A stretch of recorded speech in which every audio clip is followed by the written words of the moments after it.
সনাতনীকে টিকিয়ে রাখবার জন্য ধর্মটাকে শক্ত করে ধরে রাখবার জন্য এখন থেকে আপনাদের সাধনা হোক। প্রসাদ খেলে হবে না। প্রসাদ খাওয়া সনাতন ধর্ম নয় কেবলমাত্র। ওখানে প্রসাদ দিচ্ছে, হাজার হাজার লোক প্রসাদ খেলো, ফুরিয়ে গেল, মুখ মুছে কাকের মতন ঠোঁট শুকিয়ে প্রসাদ খাওয়া হয়ে গেল। কেবলমাত্র প্রসাদ খাওয়া আমাদের সনাতন ধর্ম নয়, সাজগোজ সনাতন ধর্ম নয়। বড় করে প্যান্ডেল বানালাম, লক্ষ লক্ষ টাকা ব্যয় করলাম, এর নাম সনাতন ধর্ম নয়। চরিত্রকে সৎ চরিত্রে রূপান্তরিত করা সনাতন ধর্ম, ধর্মকে টিকিয়ে রাখা সনাতন ধর্ম। ধর্মের অবক্ষয় দেখে সকলে মিলে এক হয়ে সেই ধর্মের অবক্ষয়কে রোধ করা, তার নাম সনাতন ধর্ম। বলো না সকলে, কি বলবো? আরো জোরে। তা না হলে নিজের অস্তিত্ব থাকবে না। আপনি একবার ভাবুন, আপনার কয়টা ছেলে আছে বলুন? একটা ছেলে। আপনার কয়টা সন্তান? একটা। আপনার কয়টা? আপনার কয়টা সন্তান? মা বলো। দুটো। আপনার কয়টা সন্তান? এই আপনার দুটো। আপনার কয়টা সন্তান? আপনার কয়টা সন্তান? একটা। আপনার কয়টা সন্তান? একটা। আপনার কয়টা সন্তান? এই আপনাকে বলছি মা, আপনার কয়টা? তোমার দুটো। তোমার দুটো। তোমার কয়টা? দুটো। তোমার কয়টা? হাত দেখাও। তোমার কয়টা? দুটো। তোমার কয়টা? একটা। এই তোমার কয়টা? শোনো শোনো, এই হাম দো হামারে দো, এই রীতি আমাদের শিখিয়ে সনাতনকে শেষ করে দেওয়ার ষড়যন্ত্র ছিল এটা। এক একজন সনাতনী কমপক্ষে চারটি সন্তান নেব। কয়টা? চারটি।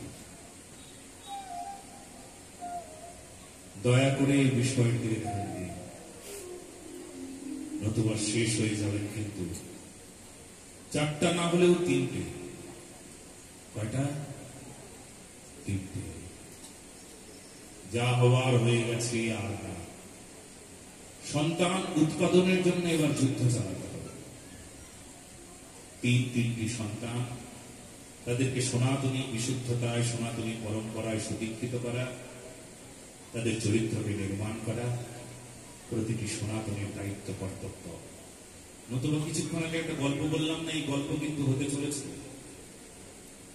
আগামী প্রজন্ম জিজ্ঞেস করবে, এই ঝুলিয়ে রাখা হয়েছে এই প্রাণীটিকে মানুষের মতন, বলে হিন্দু নামে এই মানুষটা আগে এক সময় ছিল, এখন আর না। এটা হতে দেব আমরা? জয় বলুন। তাহলে আজ থেকে লড়াই চলবে, আজ থেকে ধর্ম রক্ষার লড়াই। ভাগবত মহাপুরাণে আমরা এই কথাই শুনলাম। মহাভারতে পৃষ্ঠায় যুদ্ধ হয়েছে, ধর্ম রক্ষার যুদ্ধ, দেশ রক্ষার যুদ্ধ। আর আমাদেরকেও প্রতি মুহূর্ত সেই যুদ্ধ করতে হয়, নিজেকে রক্ষা করবার যুদ্ধ, নিজেকে তৈরি করবার যুদ্ধ করতে হয় না? আপনার ছেলেটা প্রতিদিন যুদ্ধ করে না ফার্স্ট হওয়ার জন্য? করে না? যুদ্ধ করতে হবে। বলো না ওরা? পরীক্ষিত মহারাজ ওই মাথার মুকুটটা যখন মাথায় পড়লো না, জরাসন্ধের দেওয়া, ওই যে কলিকাল, তুমি কি করেছিলে? যে অন্যায় করলো, যে পাপ করলো, সেই পাপটা তুমি মাথা পেতে গ্রহণ করবে। পাপীকে তুমি জায়গা দিলে কি হবে? পাপীকে জায়গা দিলে, অধর্মকে জায়গা দিলে কি হবে? সেই তোমাকে খাবে। পরীক্ষিত মহারাজকে মাথায় চেপে বসলো, শ্রমিক ঋষিকে অপমান করে দিল, গলায় একটা মৃত সর্প ঝুলিয়ে দিল, আর শ্রমিক ঋষির পুত্র শৃঙ্গী তাকে অভিশাপ দিল, 7 দিন তক্ষক তক্ষরে তোমার মৃত্যু হবে।